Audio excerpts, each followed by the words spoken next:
ബി.ജെ.പിയുടെ സ്ഥാനാർത്ഥിയായിട്ട് മഞ്ചേശ്വരത്ത് മത്സരിക്കുന്നത് മുൻ സംസ്ഥാന അധ്യക്ഷനായ കെ സുരേന്ദ്രനെ ഏതാണ്ട് ഉറപ്പിച്ചിരിക്കുകയാണ്. ഇപ്പോൾ കെ സുരേന്ദ്രനെ തോൽപ്പിക്കാൻ വേണ്ടിയിട്ട് എന്തായാലും കോൺഗ്രസും അതുപോലെ തന്നെ ഇടത് കക്ഷിയൊക്കെ ശ്രമിക്കുന്നത് ഉറപ്പാണ്. പക്ഷെ ഇപ്പോൾ കേൾക്കുന്ന വാർത്ത, തെരഞ്ഞെടുപ്പ് പ്രഖ്യാപിക്കുന്നതിന് മുമ്പ് തന്നെ സുരേന്ദ്രനെ തോൽപ്പിക്കാനായിട്ട് UDFും LDFും കൂടെ ഒന്നിക്കുന്നു എന്നുള്ള വാർത്തയാണ്. നേരത്തെ 86 വോട്ടോ 89 വോട്ടിനാണ് സുരേന്ദ്രൻ പരാജയപ്പെട്ടത്.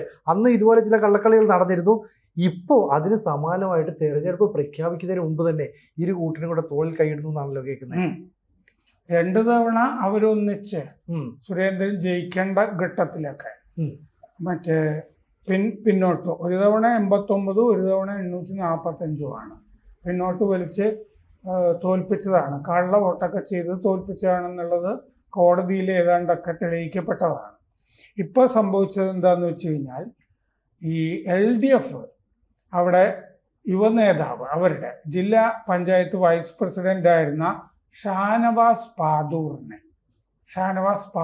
മുസ്ലിം യുവ സ്ഥാനാർത്ഥി ഷാനവാസ് പാദൂറിനെയാണ് അവിടെ CPM മത്സരത്തിന് ഇറക്കുക എന്നുള്ളത് ശരിക്കും പടർന്നിരുന്നതാണ്. DYFIയും അതിൽ സന്തോഷിച്ചിരുന്നു. DYFIയുടെ ഒരു കേഡർ ആണ് ഷാനവാസ് പാദൂർ. പക്ഷേ ഈ ഷാനവാസ് പാദൂറിനെ ഇറക്കും CPM എന്ന് വാർത്ത പരന്ന ഉടനെ നേതാക്കൾ ഇടപെട്ടു മുസ്ലിം ലീഗിന് വേണ്ടി. എന്നിട്ട് പറഞ്ഞു, കാരണം മുസ്ലിം ലീഗിന്റെ സ്ഥാനാർത്ഥി എന്തായാലും മുസ്ലിമാണല്ലോ, അപ്പൊ നിങ്ങൾ ഒരു മുസ്ലിം സ്ഥാനാർത്ഥിയെ ഇറക്കിക്കഴിഞ്ഞാൽ മുസ്ലിം വോട്ടുകൾ സ്പ്ലിറ്റ് ചെയ്തു പോകും. അങ്ങനെയാണെങ്കിൽ അത് UDFനെ ബാധിക്കും. നിങ്ങളൊരു ഹിന്ദു സ്ഥാനാർത്ഥിയെ തന്നെ നിർത്തണം, ഹിന്ദു വോട്ടുകൾ സ്പ്ലിറ്റ് ചെയ്യാനായിട്ട്. അപ്പൊ അത് CPM കേട്ടു. അങ്ങനെ ലീഗിന് വഴങ്ങിയിട്ട് CPMന്റെ ജില്ലാ സെക്രട്ടേറിയറ്റ് അംഗം KR ജയാനന്ദയെ ആണ് അവിടെ CPM സ്ഥാനാർത്ഥിയാക്കിയിരിക്കുന്നത്. അപ്പോൾ അങ്ങനെയാണ് ഇപ്പോൾ അതിൻ്റെ അകത്ത് സംഭവം. സ്ഥാനാർത്ഥികൾ ഏതാണ്ട് വ്യക്തമാണ്. Surendran BJP, KR Jayananda CPM, അവരുടെ അഷ്റഫ് CPMന്റെ കഴിഞ്ഞ സ്ഥാനാർത്ഥിയായിരുന്ന ആള് തന്നെ ആണ്. AKM അഷ്റഫ് ആണ് ലീഗിന്റെ സ്ഥാനാർത്ഥി.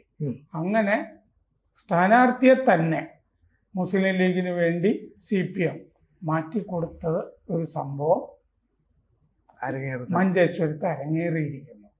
അപ്പൊ അങ്ങനെ സംഭവിച്ചു കഴിഞ്ഞപ്പോൾ DYFI ക്ഷുഭിതരായിട്ട് പാർട്ടിയിൽ പരാതിപ്പെട്ടു, ഈ ചെയ്തത് ശരിയായില്ല എന്ന്.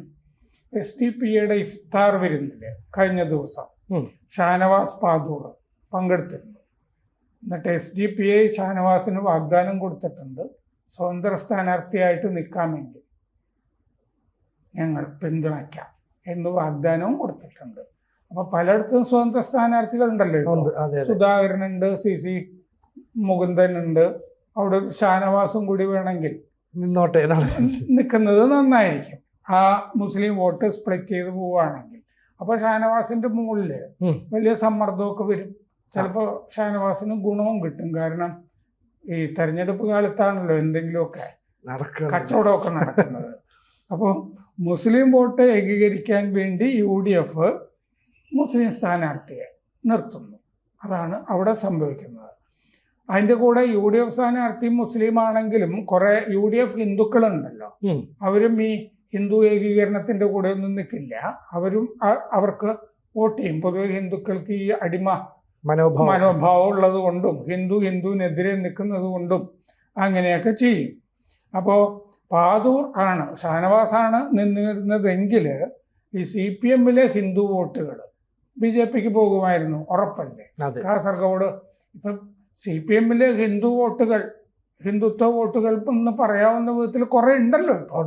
അത് നമ്മൾ നാട്ടിൽ കാണുന്നുണ്ടല്ലോ, അമ്പലപ്പുഴയിലും ഉണ്ടല്ലോ അത്.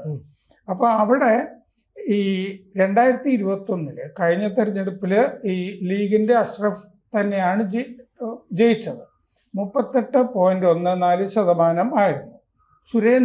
കെ സുരേന്ദ്രൻ 37.7%. 845 വോട്ടിൻ്റെയൊക്കെ വ്യത്യാസമൊക്കെ ഉണ്ടായിരുന്നുള്ളൂ. അപ്പോൾ CPMന്റെ VV രമേശൻ 23.57% മാത്രം. എന്ന് പറഞ്ഞാൽ വളരെ ദയനീയമായ 3-ാം സ്ഥാനമാണ്. ഉം. 10% വ്യത്യാസം ഉണ്ട്. ഉം. അത് കഴിഞ്ഞ 3-4 തെരഞ്ഞെടുപ്പായിട്ട് CPM 3-ാം സ്ഥാനത്താണ് ഈ മഞ്ചേശ്വരത്ത്. എന്ന് പറഞ്ഞാൽ വോട്ട് മറിച്ചു കൊടുത്തിട്ടേ വോട്ട് കച്ചവടമൊക്കെ നടത്തിയിട്ട് തകർന്നുകൊണ്ടിരിക്കുകയാണ് അവിടെ CPM ഓരോ തെരഞ്ഞെടുപ്പ് നടക്കുമ്പോൾ. കാരണം ഈ കേഡർ വോട്ടാണല്ലോ മറിക്കാൻ പറ്റുന്നത്.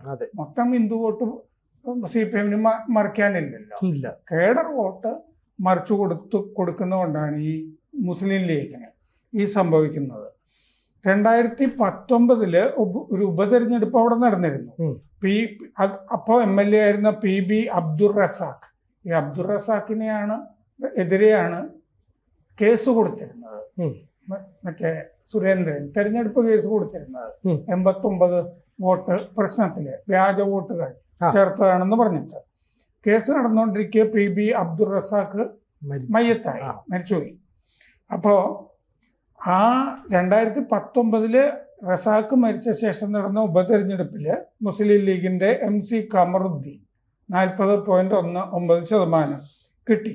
BJPയുടെ സ്ഥാനാർത്ഥി സുരേന്ദ്രൻ അല്ലായിരുന്നു.